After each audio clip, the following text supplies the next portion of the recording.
সংগীত সূৰ্য ডক্টৰ ভূপেন হাজৰিকা পুৰণি মুকলি মঞ্চ প্ৰাংগণত ইটাখলা কেন্দ্ৰীয় ৰঙালী বিহু উদযাপন সমিতিৰ উদ্যোগত আৰু কৰ্মশালা পৰিচালনা উপসমিতিৰ সহযোগত 14 মাৰ্চৰ পৰা অহা 24 মাৰ্চলৈ 10 দিনীয়া এই বিহু কৰ্মশালা পোনপ্ৰথমবাৰৰ বাবে ইটাখলা ৰঙালী বিহু উদযাপন সমিতি ইয়াতে আয়োজন কৰিছে। তো ইয়াতে ৰাইজৰ বিপুল সঁহাৰি লাভ কৰিছে। এই অঞ্চলৰ এই অঞ্চল এক বিভিন্ন জাতি জনগোষ্ঠীৰ এক সমন্বয় তীৰ্থ। ইয়াৰ এক বৰ্ণাঢ্য সাংস্কৃতিক ঐতিহ্য আছে।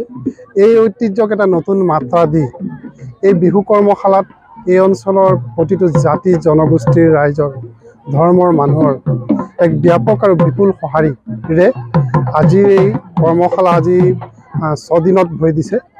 তো এইকেইদিনত যথেষ্ট প্ৰশিক্ষণ ল'বলৈ ল'ৰা ছোৱালী নতুন প্ৰজন্মৰ আহিছে। তো ইয়াতে হিন্দু মুছলমানৰ পৰা আদি কৰি অসমৰ বৃহত্তৰ অসমীয়া জাতিৰ অবিচ্ছেদ্য অংগ চাহ জনগোষ্ঠী, নেপালী জনগোষ্ঠী, বড়ো জনগোষ্ঠীকে ধৰি প্ৰতিটো জনগোষ্ঠীৰ প্ৰশিক্ষণ ল'বৰ কাৰণে প্ৰশিক্ষাৰ্থী আহিছে।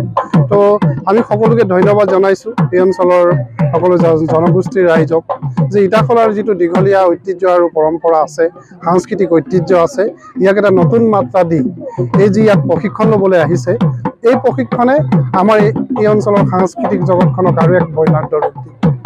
যে ইটাখলাই যি সাংস্কৃতিক ঐতিহ্যৰ যি ধাৰাবাহিকতা আজি কেইবাটাও দশক বহন কৰি আহিছে, আমি ভাবিছোঁ ইয়াত প্ৰশিক্ষণ লোৱাৰ পিছত আমাৰ এই অঞ্চলৰ সাংস্কৃতিক জগতখন অধিক বৰ্ণাঢ্য হ'ব আৰু এটা বিহুক শুদ্ধ ৰূপত ইয়াৰ বিহু নৃত্য, ঢোল বাদন বা বিহুৰ যিটো এটা শুদ্ধ ৰূপৰ প্ৰয়োজন, সেই ক্ষেত্ৰত এটা গুৰুত্বপূৰ্ণ ভূমিকা এই কৰ্মশালাই ল'ব। এই কৰ্মশালালৈ অসমৰ 3 গৰাকী আমাৰ সুদূৰ যোৰহাটৰ পৰা ঢোলৰ ওজা প্ৰশিক্ষক দেৱজিৎ শইকীয়াই ইয়াত প্ৰশিক্ষণ দি আছে। ইয়াৰ উপৰি আমাৰ বৰ বিহুৱতী সুদূৰ তেজপুৰৰ পৰা নীলাক্ষী বৰুৱা বাইদেৱে প্ৰশিক্ষণ দিছে আৰু গিনিজ বুক ৱৰ্ল্ড ৰেকৰ্ডৰ যি ওজা প্ৰশিক্ষক তথা বিহুৰাণী মণিকা ডেকা বাইদেৱে ইয়াত প্ৰশিক্ষণ দিছে।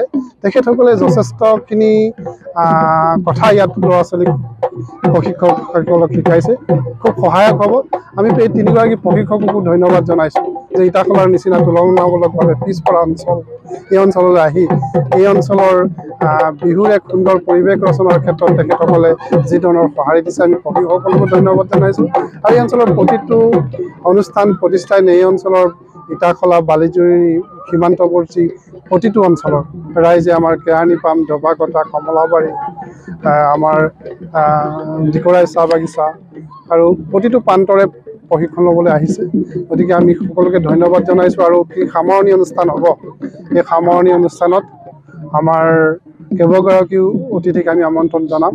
গতিকে সেই সামৰণি অনুষ্ঠানলৈকেও আমি উদযাপন সমিতিৰ ফালৰ পৰা সকলোকে আমন্ত্ৰণ জনাইছোঁ।